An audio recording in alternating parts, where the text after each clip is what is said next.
Sesuatu yang hak itu lebih luas daripada bumi. Orang yang menerima kebenaran itu ya hatinya luas, makanya muat buat siapa aja juga.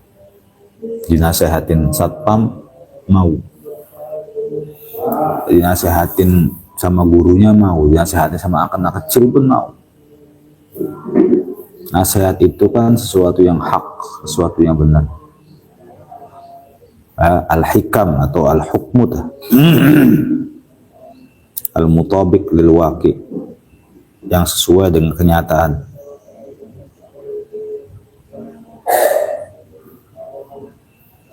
Makanya orang yang hatinya sempit itu dia pasti nggak terima kebenaran yang datang dari orang lain.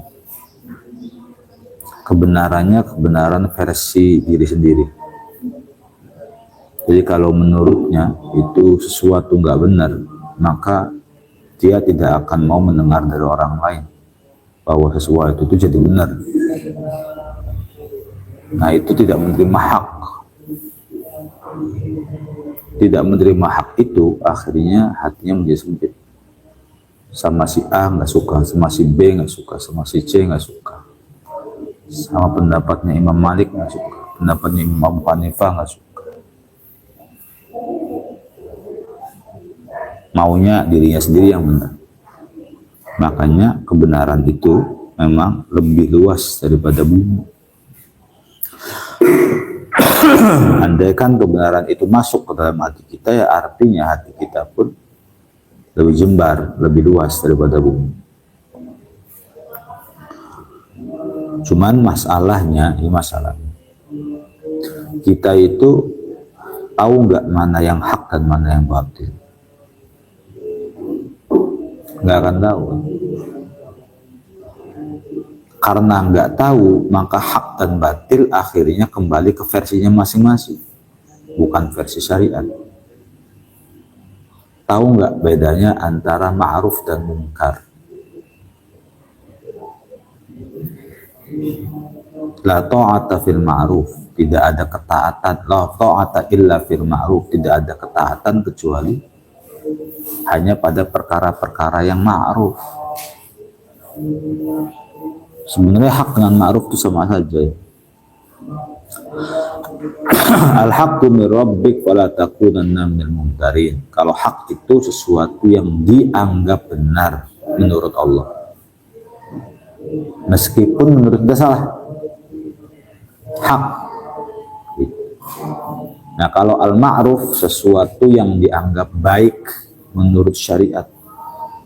Ma'ruf. Fa'ashiruhunna bil ma'ruf.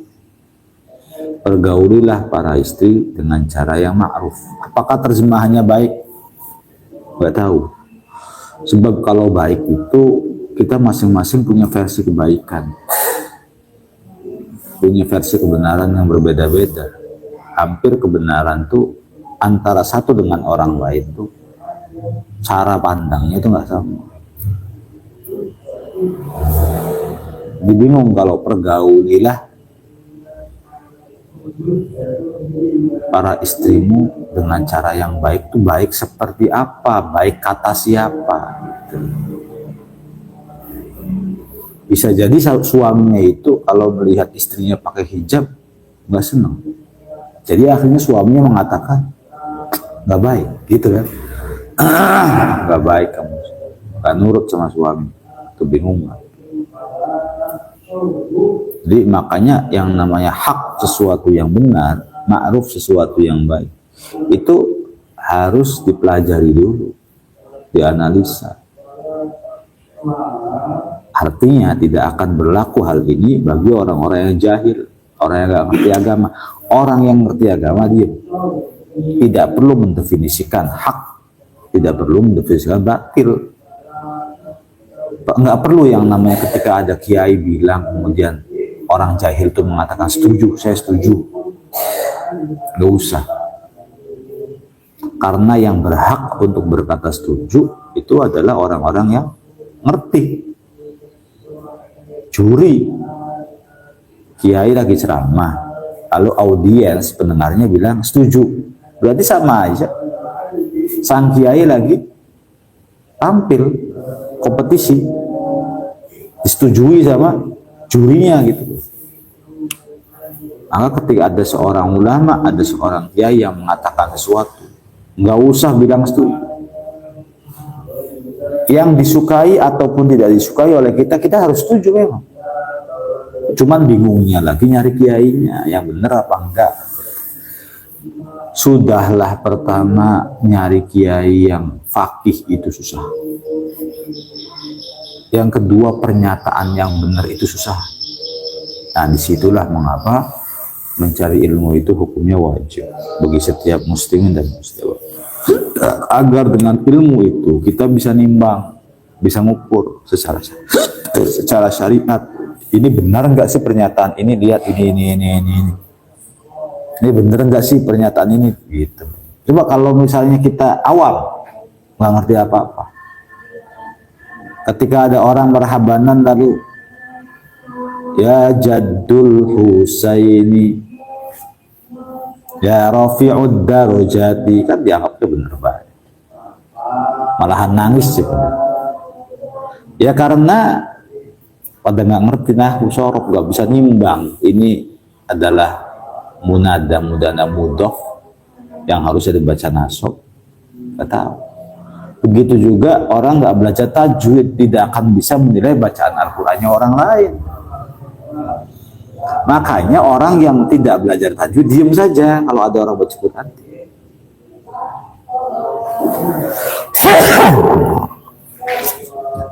Nggak usah ngomong setuju, saya setuju. Kalau pernyataan setuju itu berarti kesesuaian antara yang dia dengarkan dengan kenyataan yang dia alami. Berarti ini timbangan dia, ukuran dia itu adalah pengalaman dia sendiri. Tuh kalau setuju tuh. Ya. Makanya awal mula seseorang bisa dianggap mulia ya karena ilmu. Oh salah ya. Ya orang yang hanya orang yang bisa nahwu, yang bisa sorof, nahwu sorofnya bagus, yang bisa menilai seseorang ini ahli ilmu atau ternyata bukan. Hanya ahli ceramah saja. Kan gitu. Tapi kalau kita nggak belajar nahwu, nggak belajar sorof, yang asal, yang penting ada orang pakai peci, wajahnya mancung, gitu kan. Pakai sorban dililit ke leher, ngomongnya Masya Allah, Subhanallah, itu tuh udah bikin kita nangis sehari. Ya karena kita nggak bisa ngukur ini orang alim beneran apa alim abal-abal gitu, apa jangan-jangan hanya pinter retorika doang. Tapi kalau kitanya pinter ngukur, ya berarti ini yang ngukur, bukan berarti sombong ngukur. Berarti ini belum layak untuk ditanya. Wong lihat alhamdulillah aja bacanya, alhamdulillah, nggak bisa aja. Timbang. Nah, nimbang itu dengan ilmu alat pasti.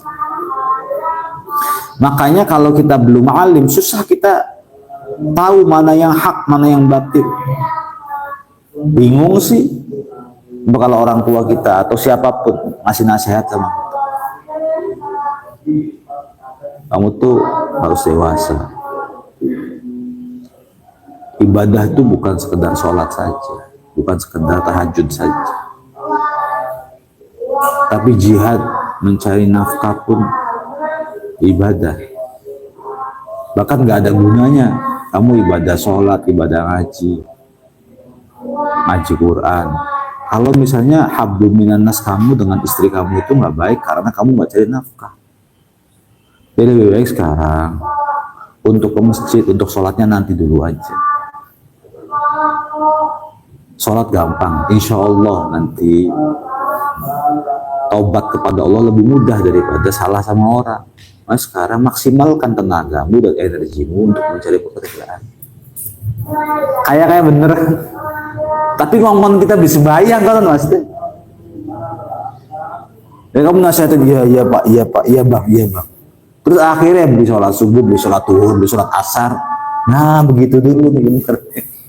Nah, kita mengiyakan baik, kita nggak bisa nimbang perkataan mana yang benar, mana yang salah. Dikiranya semua perkataan dia benar. Susah menimbangnya. Makanya bagaimana cara? Makanya al-haq awsa'u minal ard. Yang namanya kebenaran, hak ya, itu lebih luas daripada bumi. Ya betul, hak itu butuh ilmu. Mencari ilmunya nggak bisa setahun, 2 tahun, 3 tahun untuk mencari sesuatu yang hak. Setelah ilmunya itu, ya kan ilmu jauh, nyari ilmu itu jauh. Makanya lebih luas daripada bumi.